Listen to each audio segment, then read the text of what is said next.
உலக புகழ்பெற்ற தஞ்சாவூர் பெரிய கோயிலின் சித்திரை பெருவிழா கோலாகலமாக நடைபெற்றது. இதன் ஒரு நிகழ்வாக திருத்தேரோட்டம் ஏப்ரல் 20ஆம் தேதி நடந்து முடிந்தது.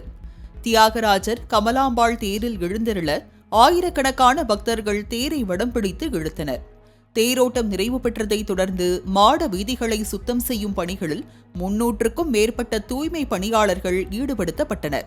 தேரோட்டம் தொடங்குவதற்கு முன்பும் தேரோட்டம் நிறைவடைந்த பின்பும் என 2 முறை அந்த அகன்ற வீதிகளை சுத்தம் செய்தனர்.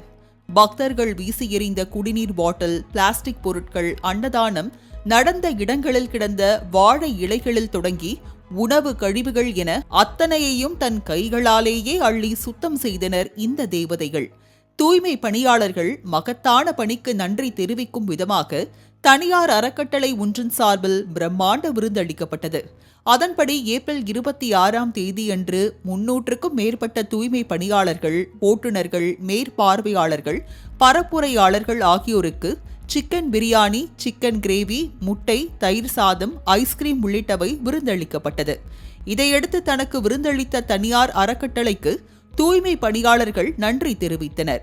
தூய்மை பணியாளர்களின் கடுமையான உழைப்பினால் தஞ்சை மாநகரமே தகதகவென ஜொலித்தது, மக்களை வியப்பில் ஆழ்த்தியது.